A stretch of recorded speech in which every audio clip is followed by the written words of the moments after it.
Bonjour les sages-femmes, bonjour les maïoticiens, bonjour étudiants et étudiantes sages-femmes. Je salue en particulier tous les étudiants de la faculté de la maïotique des soins infirmiers de Libreville. Je viens avec un nouveau sujet qui va vous intéresser certainement, qui porte sur l'accouchement du gros fœtus. Chaque apprenant en thème parlé, c'est-à-dire sage-femme, étudiants sage-femme et même jusqu'aux certains résidents de première année doivent être capables de donner la définition du gros fœtus et également de poser le diagnostic du gros fœtus et également le diagnostic de la disproportion fœto-pelvienne, de parler de l'éthiopathogénie, de maîtriser l'éthiopathogénie de la dyssocie des épaules et de maîtriser l'accouchement, la surveillance au cours du travail du gros fœtus, réaliser cet accouchement-là et pouvoir utiliser toutes les manœuvres en cas de dystocie des épaules. Le gros fœtus, on parle de gros fœtus, c'est un fœtus qui naît au-delà de 4000 grammes, avec un poids qui est supérieur à 4000 grammes. Il y a encore une autre définition qui parlera du percentile, c'est-à-dire que c'est tout enfant qui aura un poids de naissance supérieur au 90 ou au 90e percentile sur les coupes de référence. C'est-à-dire qu'on pourra parler de macrosomie même avant l'accouchement, si la dame est à 27 semaines et que le fœtus qu'elle porte a un poids qui est au-delà de celui d'un enfant de 32 semaines ou 33 semaines, il sera déjà appelé un futur macrosome ou il est déjà en état de macrosome.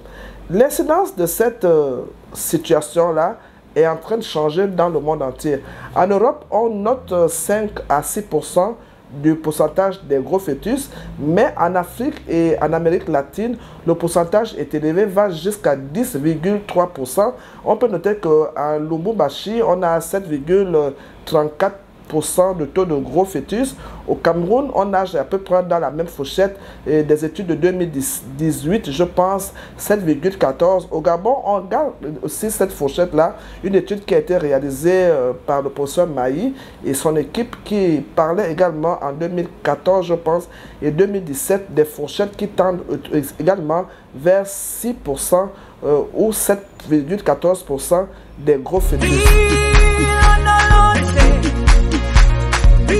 De 1, il y a d'abord la notion de l'hérédité. Et de 2, lorsque vous êtes né vous-même avec un poids à plus de 4000 grammes, sachez que vous pouvez faire des enfants de plus de 4 kg. Les femmes de grande taille, au-delà de 1,70 m, l'indice de masse corporelle assez élevé, donc il faut avoir un certain gabarit. Dans les femmes obèses, et regarde le quantième des accouchements. Plus vous accouchez, plus en nombre, plus vous êtes capable de faire des enfants de plus gros poids. Et également, on pourra dire le premier gros problème, c'est des femmes qui présentent l'obésité, qui présentent le diabète gestationnel. C'est le plus gros problème de la dyssocie des épaules. C'est là où est le plus gros foyer, où on retrouve les plus gros bébés. D'abord, simple interrogatoire. On interroge la dame, on lui demande: Madame, est-ce que vous avez déjà accouché des gros bébés? Elle vous donnera le poids de son plus gros bébé et le quantième des enfants augmente le poids, comme on l'a dit tout à l'heure. Et également, dans les antécédents familiaux, est-ce que dans la famille, il y a un parent qui a accouché un gros bébé? Et les antécédents également personnels. Est-ce qu'elle-même elle est née avec un gros poids et est-ce qu'elle est obèse, tout cela? Et elle-même aussi, on pourra également rechercher chez elle à la clinique au niveau de l'inspection. Le volume utérin peut paraître plus gros et par rapport au terme. Mais à la palpation, surtout par la mesure de la hauteur utérine, il y a une corrélation entre l'âge de la grossesse et la mesure de la hauteur utérine. Mais chez ces femmes-là, il arrive souvent une discordance entre l'âge donné et la mesure qu'on trouve avec la hauteur utérine. Et à la palpation, il n'y a pas trop grand-chose. On regarde les pôles fœtaux et on peut mesurer la tête même par le palpé. On peut savoir si la tête est un peu plus grosse ou pas. Devant un cas d'hypertension artérielle associée ou de diabète gestationnel, il est important de pouvoir faire des césariennes prophylactiques, surtout si l'indice de masse corporelle, surtout si l'estimation du poids fœtal est au-delà de 5 kg. On peut prétendent faire une césarienne prophylactique. Si le diabète est mal géré, si l'hypertension n'est pas contrôlée, on peut également arriver à faire des césariennes prophylactiques dans les cas de siège plus gros fœtus, utérus cicatriciel plus gros fœtus. On peut penser à faire des césariennes prophylactiques. Et également, des déclenchements artificiels du travail peuvent également être organisés dans le cas où l'estimation du poids fœtal autour de 36-37 semaines est trop élevée. Mais il est conseillé de faire ce déclenchement-là après 38 semaines pour éviter des problèmes pulmonaires. Parce que souvent, ces bébés sont des colosses aux pieds d'argile. Ils sont gros, mais très fragiles. Donc, la littérature conseille, les collègues savants conseillent d'organiser une césarienne entre 37 et 38 semaines, pas avant, au risque de tomber dans des complications néonatale, asphyxie néonatale. Le pronostic obstétrical va donc dépendre de deux éléments, de la qualité du bassin et surtout du gabarit du fœtus. Donc il est important de travailler sur ce qu'on appelle le diagramme de Magnier et non l'indice de Magnier qui met en confrontation l'indice de Magnier et le diamètre bipariétal. Si il y a un cas de discussion, c'est-à-dire qu'on regarde qu'il y a un gros risque de confrontation céphalopelvienne, on peut alors vite prendre une décision de césarienne prophylactique. On a deux grosses familles. Les complications néonatales qui partent de l'asphyxie, l'hypoglycémie, l'hypocalcémie, également tout ce qui serait autour des fractures, fractures de l'humérus, fractures de la clavicule et l'élongation du plexus brachial et même arriver à avoir un décès de bébé si l'asphyxie est très prononcée. Mais dans les complications maternelles, ça va des plus simples, des déchirures assez simples, des déchirures compliquées au niveau du périnée, au niveau du vagin et voire même des ruptures utérines qui peuvent arriver à la suite d'un accouchement du gros fœtus. Mais on ne pourra pas oublier les complications de type de prolapsus génitaux. Et la dame pourra également avoir des incontinences anales et des incontinences urinaires qui peuvent être très avancées. Et donc, c'est assez prudent lorsqu'on décide de la voie de l'accouchement du gros fœtus. Qu'est-ce qu'il ne faut pas d'abord faire? D'abord, la première chose, c'est quoi? L'accouchement peut être tout simple. Un gros fœtus peut naître et les conditions sont gérées. La dame peut facilement accoucher d'un 4,2 kg sans qu'il n'y ait trop de complications. Mais ce que nous redoutons dans l'accouchement du gros fœtus, c'est la dystocie des épaules. On va un peu définir c'est quoi cette dystocie des épaules. C'est lorsque, au cours de l'accouchement du gros fœtus, les épaules n'arrivent pas à sortir par des manœuvres habituelles d'abaissement de la tête lorsque la femme est en position gynécologique. Et il ne reste que des manœuvres pour dégager ces épaules-là. C'est l'accident qui est souvent plus redouté, qu'on appelle la dystocie des épaules et qui a des complications très sévères. Mais comment cela peut arriver? Je vais expliquer un phénomène qui se passe. Si je peux avoir mon mannequin, madame, je vais expliquer ce qui se passe. En général, dans un accouchement normal, voici le phénomène qui se passe. Lorsque la tête s'engage dans l'un des diamètres obliques. Et lorsque la tête s'engage avec des phénomènes d'accommodation, la tête descend tout tranquillement et les épaules, parce que l'accouchement d'un seul enfant est trois types d'accouchement combinés. L'accouchement de la tête, l'accouchement des épaules et l'accouchement des fesses. Donc, ce qui se passe dans le gros fœtus, c'est quoi? On va expliquer l'éthiopathogénie. Quand la tête s'engage dans le diamètre oblique, gauche ou droit, selon le choix du bébé, selon l'orientation, ce qui va se passer, c'est quoi? La tête n'arrive pas à faire ces trois temps mécaniques, c'est-à-dire engagement, descente, rotation. Pourquoi? Parce que il y a une complication au niveau du diamètre bipariétal. La tête descend tout doucement, tout doucement. Il arrive à un moment donné où la tête s'est engagée, mais doit se dégager. Mais le dégagement de cette tête-là est conditionné par l'engagement des épaules. Les épaules, par contre, vont s'engager dans un diamètre oblique opposé à celui de la tête. Le plus souvent, À cause du sinus sacro-iliaque, donc par là, donc cet angle-là fait que lorsque les épaules vont s'engager, il y a un phénomène du bébé, du fœtus qu'on appelle le tassement, c'est-à-dire ramener les épaules vers l'avant, ce qui le plus souvent réduit le diamètre biacromial au diamètre acromio-thoracique. Et donc ce diamètre-là fait 12 cm et lorsqu'il est réduit, il passe à 9 ou 8,5, voire chez certains bébés, et les épaules vont s'engager facilement.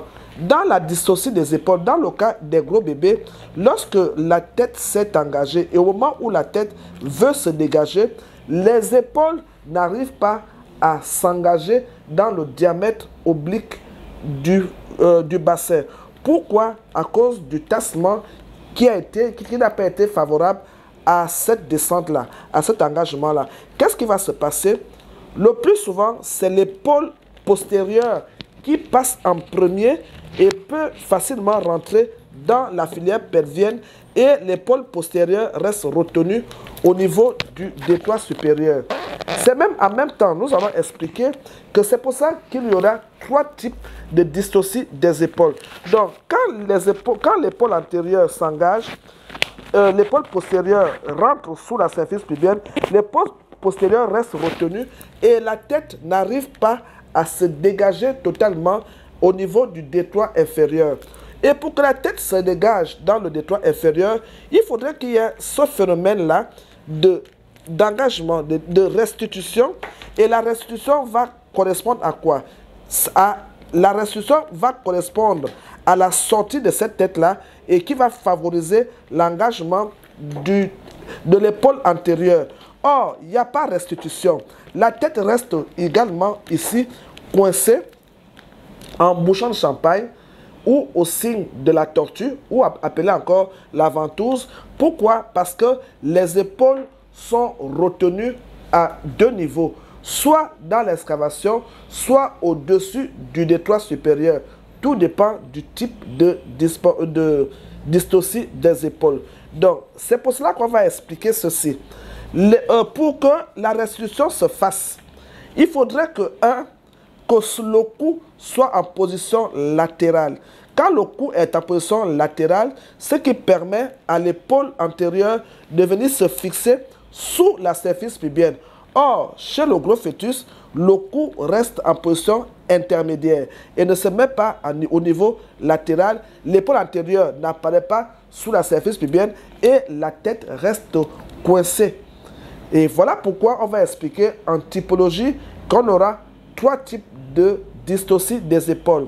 Le premier type, il est simple, c'est-à-dire l'épaule postérieure est dans l'excavation et l'épaule antérieure est au-dessus de la symphyse pubienne.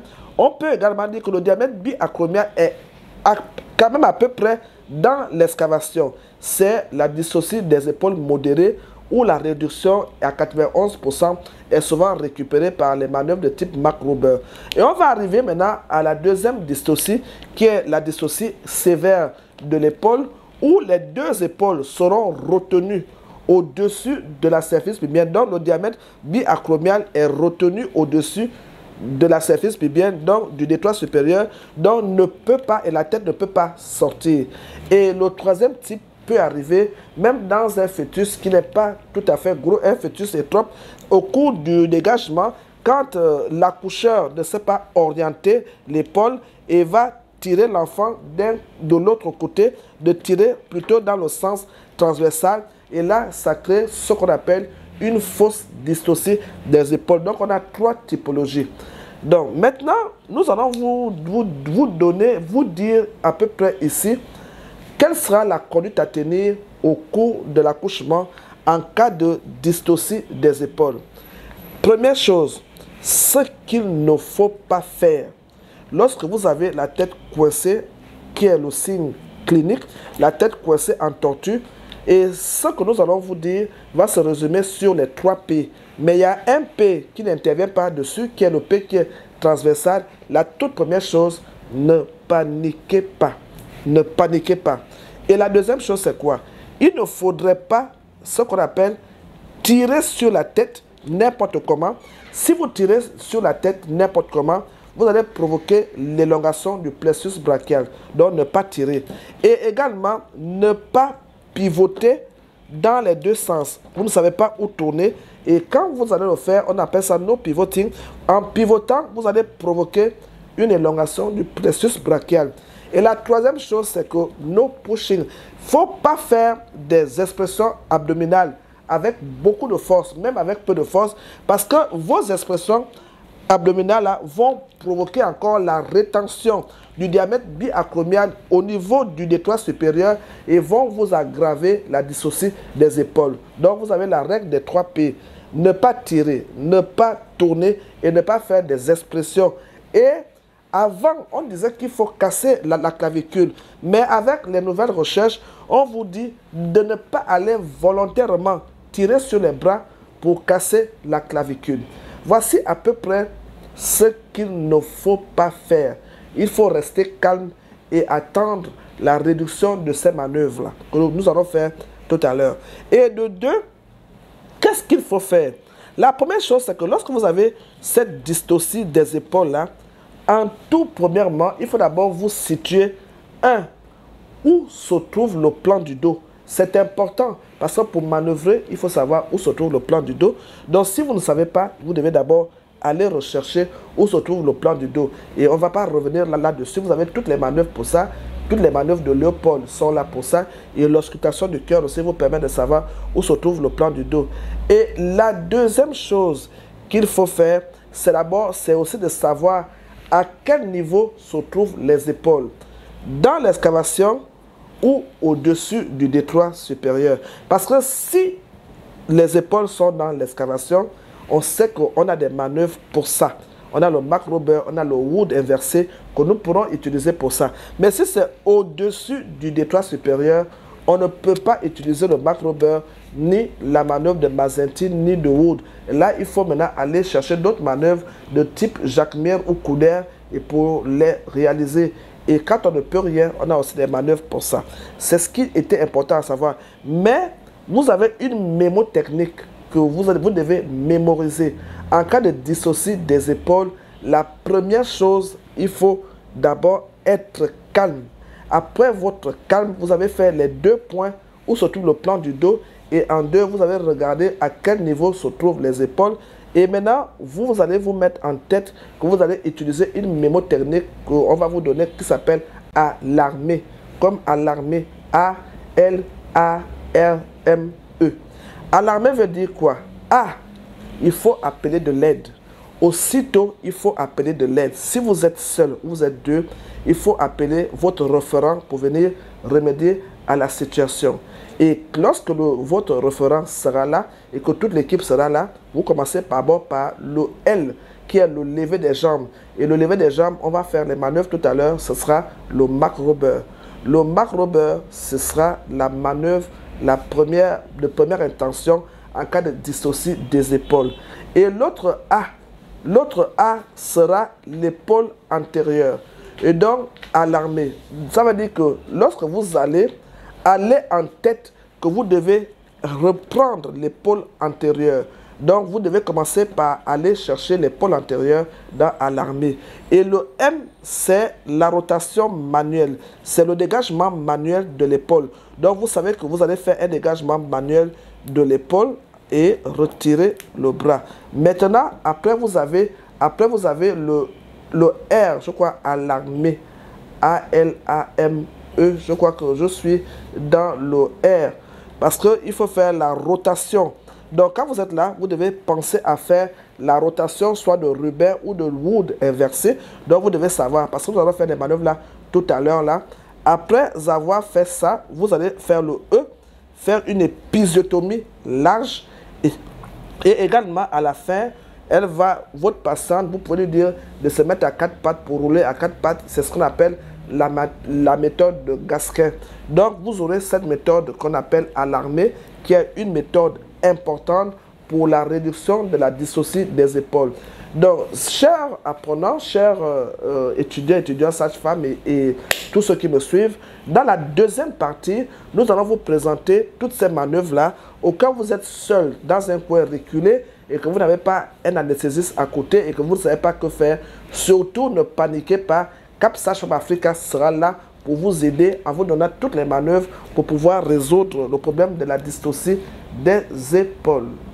Cap Sage-Femme Africa, je vous prie de liker, de partager mon diapo, de partager cette vidéo afin que tout le monde arrive à pouvoir remédier aux dystocies les plus simples. Je vous remercie.